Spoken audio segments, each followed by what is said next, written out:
네, 목요일 시장 이제 또 전략을 잡아봐야 되겠죠. 색다른 전략이라는 코너입니다. 한국투자증권 이프랜드 에어팀의 장용혁 팀장 나와 있습니다. 안녕하십니까? 네, 안녕하세요. 자, 뭐 해외 시장이 올랐다. 이거는 뭐 지나갔으니까 그렇고 이걸 반영을 제대로 해주느냐의 문제인데 어제는 보아가 팔았다. 가수 보아가 아니죠. 뱅크 오브 아메리칸 메릴 린치.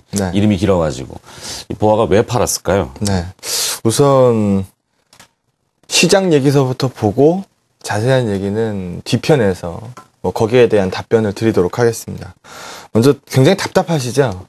바깥 분위기가 이렇지 않은 것 같은데 우리 시장만 좀 힘들게 돌아가는 것 같아서 답답합니다. 저도 요즘에 시장 보면은 답답합니다. 가장 중심이 되는 변화가 뭘지에 대해서 한번 생각해 봤으면 좋겠습니다. 우리 피부에 가장 먼저 와닿는 게 뭔가요? 우리가 장중에 수급표 보지 않습니까? 외국인들이 얼마 팔고 있다, 기관이 얼마 사고 있다, 팔고 있다. 이거에 대한 수급표를 보는데 요거 한번 보죠. 3월 들어서 외국인들의 현물 추이입니다. 외국인들의 현물 추이를 보시게 되면은 최근에 매도세가 옛날엔 이르지 않았어요. 2월 달에는 이르지 않았어요. 빨간색으로 붉게 물들어 있었는데 최근에 현물 수급표 보시게 되면은 이건 누가 보더라도 바뀐 부분입니다. 두껍게 팔고 있고요. 선물 계약수 면에서도 우려되는 모습을 종종 보여주죠. 그래서 이런 부분들 가장 객관적인 지표 아니겠습니까? 우리가 가장 먼저 확인할 수 있는 그렇게 되면은 예측하지 않고 따라간다라는 입장에서 봤을 때는 지금 현재 수급 패턴 변화는 분명히 문제 있는 겁니다. 시장이 강할 수 없다라는 거죠. 그러면 왜 이렇게 팔고 있을까에 대한 부분을 이제 가져가야 되는데 강한 스프레드를 타고 6월물로 넘어왔습니다. 지난 3월 동시 만기일 때 적극적으로 롤오버를 타고 넘어왔는데도 불구하고 시장이 안 좋다라는 거죠. 적극적으로 타고 넘어갈 때는 6월물에 대한 기대가 있었기 때문에 넘어간 겁니다. 근데 6월물로 넘어와서 지금 힘이 굉장히 안 좋죠. 전일 베이시스 종가가 1.46 된 겁니다.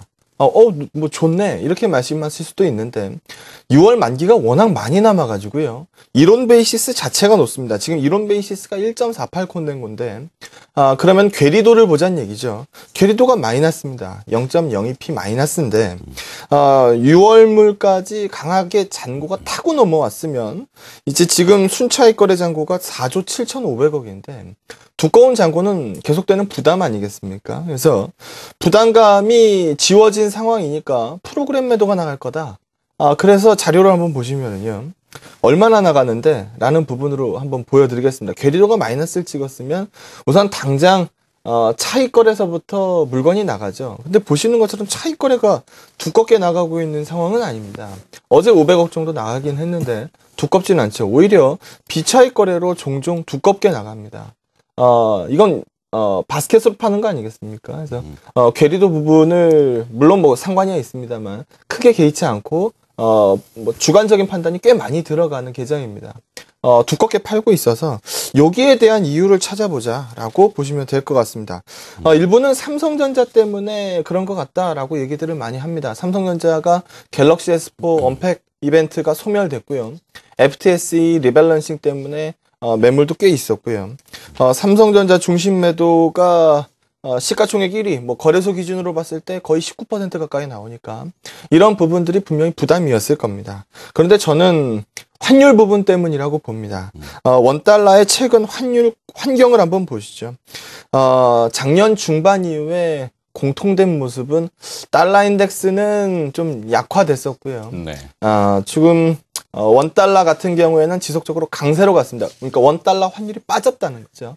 그러니까 달러는 약세로 가고 원화는 강세로 가는 분위기가 있어서 외국인들 돈 들고 들어오는데 아무 문제가 없었습니다. 근데 최근 방향성이 꽤 바뀌었다라는 거죠. 환율이 지금 키를 쥐고 있다라는 부분으로 계속 말씀을 드리고 있습니다. 네. 자, 시장 전문가들을 만나보면은 가려운 곳은 많은데 어디를 긁어야 될지 모르겠다. 이렇게 얘기를 하더군요. 방향을 못 잡겠다는 얘기인데 환율 얘기를 지적해 주셨군요. 자, 이 대선 공약 때 보면 경제 민주화를 표방했습니다. 서민 정책에 포커스를 맞추고 물가를 관리하겠다. 그러면 결국에는 외국인 투자자들이 그것을 원화의 그러니까 고평은 아니더라도 환율이 하락하는 원화의 강세로 점치고 주식을 샀는데 이 정부가 딱 들어서면서 방향을 확 바꿔버렸어요. 엔저 때문인지 엔화 약세에 원화를 같이 걸어다가고 원화 약세, 그러니까 환율이 올라가는 거죠. 네. 참 어디에다가 잣대를 맞춰야 되는지 모르겠는데 이 환율 얘기 좀 해볼까요? 네, 먼저 우리 신정부 때문에 원달러가 이렇게 뭐 튀고 있다라고 보지는 않고요. 뭐 저는 글로벌 환경 자체가 지금 원달러 환경에 있어서 조금 불리하다라고 생각이 됩니다. 우선 달러 인덱스 방향서부터 한번 간략하게 말씀을 드리면은 우선 지금 현재 단발적으로 뭐 어제 버냉키 의장이 분명히 다시 한번 의지를 밝혀줬지만 뭐 QE에 대해서 조기 종료에 대한 우려감을 상당히 많이 갖고 있었습니다. 그래서 이런 부분들이라든지 최근에 투기적인 수요도 꽤 있었고요. 키프로스 사태 같이 유로화를 잠깐 건드릴 수 있는 이슈도 있었고 그로 인해서 달러 인덱스가 더 올라가 버렸다라는 거죠. 우리 원달러는 종속 변수입니다. 우리 원달러가 달러 인덱스를 바꿀 수 없다라는 거죠. 달러 인덱스 방향성이 원달러를 결정하는 구조라고 보시면 됩니다. 게다가 올해 열린 지 얼마 안 됐는데 벌써 북한이 2번 흔들었습니다. 연초에 핵실험 때문에 한번 흔들었고요. 지금 뭐 정전협정 어쩌고 저쩌고 하면서 또 흔들고 있는 상황이죠. 원달러가 불리합니다. 요 화면을 한번 보시면은 좋을 것 같은데 우리가 작년에 찍은 저점 한번 보시면은요, 요거 날짜를 잘 기억해 보셨으면 좋겠습니다. 1758.99p, 7월 25일 날 찍은 상황입니다. 그러고, 달러 인덱스, 1700, 앞에서 날짜를 잘 기억하라고 말씀드렸죠. 7월 25일입니다. 7월 24일 날, 달러 인덱스가 정확하게 작년 고점입니다. 84.1달러. 10년물 수익률 한번 보시죠. 7월 25일 날 정확하게 1.3791%. 10년물 국채 가격으로 봤을 때는 피크 쳤다는 얘기입니다. 12년도에 가장 피크 쳤던 날이 7월 25일이라는 거죠. 근데 최근에 이제 방향성을 같이 보시죠. 떨어졌고요. 맞고 떨어지고 있는 와중이고 달러 인덱스가 보시는 것처럼 다시 한번 과거의 피크치를 향해서 강하게 올라갔고요. 네. 국채 수익률도 최근 들어서 다시 방향성이 어느 정도 힘을 잃고 있다라는 거죠. 제가 말씀드리고 싶은 부분이 이 부분입니다. 그러면 요 7월 25일 날 정확하게 다 일치했었는데 그때 우리 원달러 얼마였냐? 1150원이었습니다. 이번에 저는 환율 밴드 면으로 봤을 때 1150원 선이 굉장히 중요할 것이라고 봅니다. 네. 1150원을 어느 정도 상단 레벨 테스트를 실시할 수 있다라고 보면 지수에 대한 반등 기대감을 가져올 수 있을 것 같습니다. 하지만 1150원도 뚫리고 더 튀어버린다라고 보면 시장이 부러질 수 있다라는 거죠. 해외 증시는 굉장히 유호적입니다. 하지만 최근에 우리 차트로 보고 있는 모습은 121선도 살짝 밑돌았죠. 어제 해외 증시가 괜찮았기 때문에 오늘 상당폭의 반등세를 보여줘야 될 것 같습니다. 하지만 앞에서 제가 제일 처음에 보여드린 게 수급표고 지금 환율을 보여드렸는데 환율이 안정세를 띄어야 저 수급표가 돌아설 수 있을 것 같습니다. 저 수급표가 돌아서야 우리 코스피 일봉 자체도 양봉을 늘려갈 수 있을 것 같습니다. 키 자체는 환율로 넘어가 있다라고 보시는 게 맞을 것 같습니다. 네, 알겠습니다. 자, 코스피는 그렇다 치더라도 이제 코스닥, 시장이 나눠져 있으니까 그렇습니다. 종목들이 많지 않습니까? 네. 코스닥은 어떻게 보십니까? 우선 코스닥도 전 이렇게 말씀드리고 싶습니다. 예전에 거래소가 삼성전자 중심으로 날아갈 때 코스닥 시장은 소외돼 있었죠. 최근에 어떤가요? 코스닥 시장이 상당히 강세였습니다. 근데 요 며칠 사이 움직임 보시죠. 잘 가는 것 같았는데 이상하게 끝나고 나서 보면 윗꼬리가 크게 달리고 전체적으로 음봉이 발생되거든요.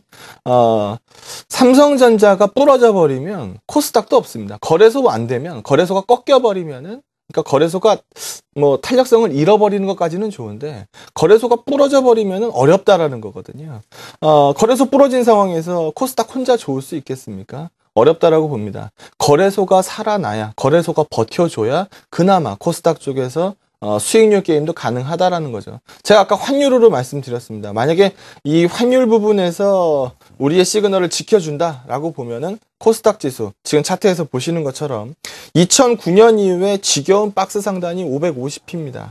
일단 넘어서려는 시도를 계속적으로 해줬죠. 지금은 그 박스 상단에서 계속 멈칫멈칫거리고 있습니다만 우리 코스피 지수 같은 경우에는 121선, 최장기 평선 201선 여기가 지금 가까이 와 있는 상황이고 코스닥 지수는 보시는 것처럼 위로 이평선 없습니다. 그래서 이런 부분들 상대적인 탄력성이 유지가 돼 있던 상황이었는데 추가적으로 갈 수 있느냐 없느냐는 거래소 시장에 달려 있다. 환율 부분을 마찬가지로 잘 봐야 된다라는 생각이고요. 2월 이후에 외국인들이 6,340억 샀습니다. 기관들이 3,120억 샀고요. 거래소 기준으로 보면은 곱하기 10해서 봐야 되니까 양쪽에서 한 10조 원 가까이 산 겁니다. 거래소 10조 원 2월 이후서부터 샀으면은 우리 시장 어떻게 됐을까요? 굉장히 강했을 겁니다. 코스닥 시장은 지금 딱 그 국면이라고 보시면 됩니다. 네. 근데 지금 외국인들이 어제 340억 정도 팔았습니다. 바스켓 매도도 좀 있었고요. 그제 한 200억 정도 매도가 있었고요. 뭐가 더 많습니까? 아직은 공격적인 매수가 아직 상당 부분 진행된 상황이라고 보거든요.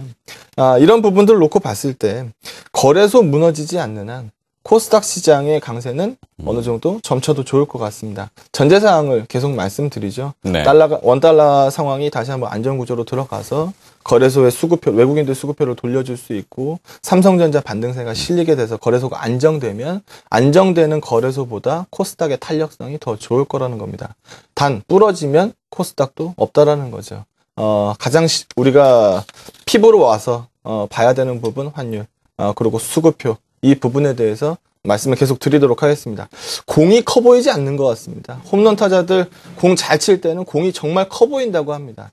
공이 커 보이지 않았을 뿐입니다. 공이 커 보이는 타이밍에 휘두르시면 된다. 그 타이밍을 우리가 기다려보는 거죠. 건승하시는 투자를 기원하도록 하겠습니다. 알겠습니다.